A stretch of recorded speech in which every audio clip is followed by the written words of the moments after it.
Hey, what's up everybody? My name is Jordy Clark. Welcome back to the channel. I'm a real estate broker here in Utah. I wanted to talk real quick today about the differences between new construction and existing or used homes. So I sell a lot of new construction. I sell a lot of existing homes, and there is a big difference between the two. So I'm going to talk here locally. The market I know is the Greater Salt Lake metro area. Your area could totally be different depending on where you're at in, the United States, Canada, the world. There's a big difference here between new construction and existing. So a lot of the existing stuff can range anywhere from about 1870 up until, 2020, 2019.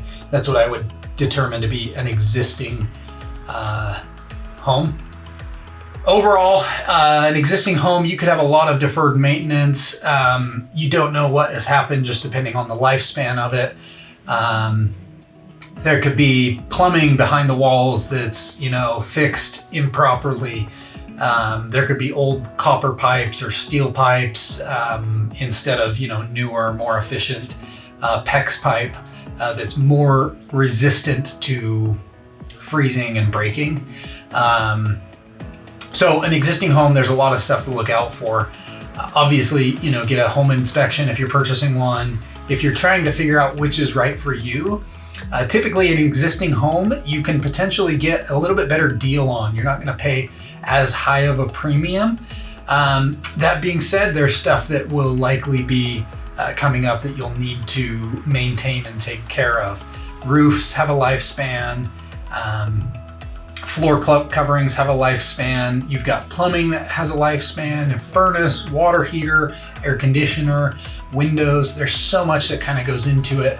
And while all of those might not be 100% urgent that it gets fixed, they do have a lifespan and will eventually need to be replaced. So you'll need to look at how long your time horizon is for when you think you're gonna be in this house. Now I'm gonna say something a little controversial here. I don't think or believe there is such thing as a forever home. You'll see this a lot on cable networks and just people talking about it, right? Like, oh, well, one day, like this forever home. I've helped over 600 clients buy, sell, or invest in the last 7 years in real estate. And the one thing I've found to be true is things change, life changes, the economy changes. You could have, some health changes that require you to move to a warmer place or a colder climate or a drier climate. There's just so many things that happen in life, right? So in my mind, there is no such thing as a forever home. The average homeowner stays in one home 7 years in the United States. Okay, so I would look at that 7-year horizon and just say statistically, I'm average. I think you guys are well beyond average if you're looking to create financial freedom through real estate.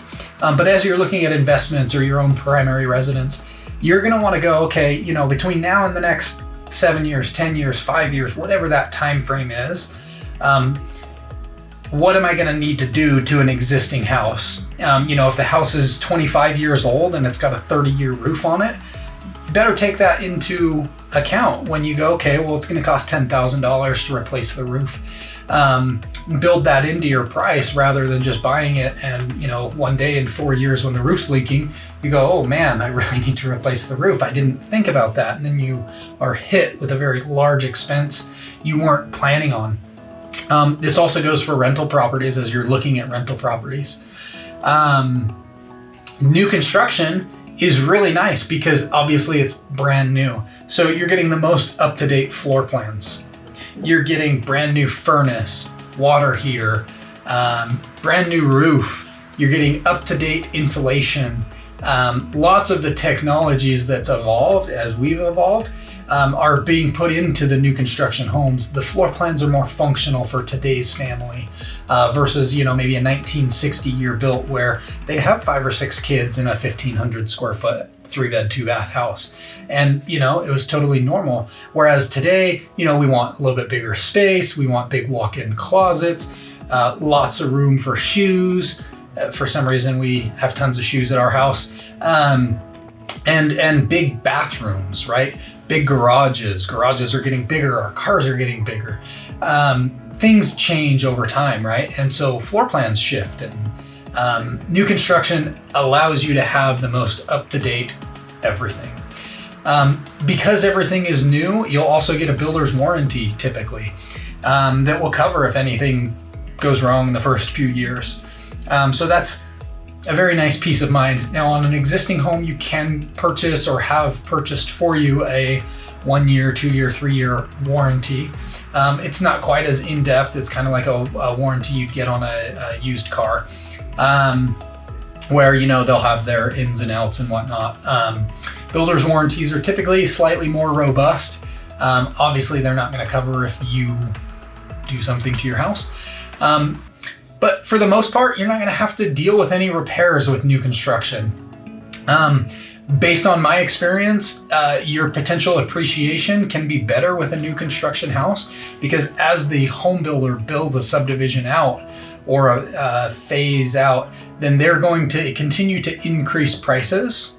And that's going to help your price go up, your value of your home go up accordingly. And I've seen, from the start of a subdivision to the end of a subdivision, where prices go up 6+ figures. And that can be great for the homeowners that got in the beginning. Yes, they have to deal with some headaches of, subcontractors and dumpsters and concrete pump trucks and concrete trucks. But overall, the appreciation is really nice in new construction. And the fact that you don't have to deal with a furnace going out for 10 years or a water heater going out. All of your plumbing fixtures are brand new and kind of up to date and trendy. The roof is good for at least 30 years, so you'll never have to worry about a big expense like that. So overall, guys, there's tons of differences between new construction and existing. It'd be impossible for me to shove it all to you in a 7 to 10 minute video. However, please comment below. Let me know if you prefer new construction or existing. I know a lot of investors buy new construction just for the fact that it may not cash flow as much, but they don't have to worry about anything. It all just depends on you and your goals on investing to get to financial freedom. So with that being said, guys, please like if you liked this message. It helped you make a decision. Please comment below, subscribe, and share it to anyone that may need this information as they're progressing towards their own path to financial freedom. Thanks, guys. Have a great day.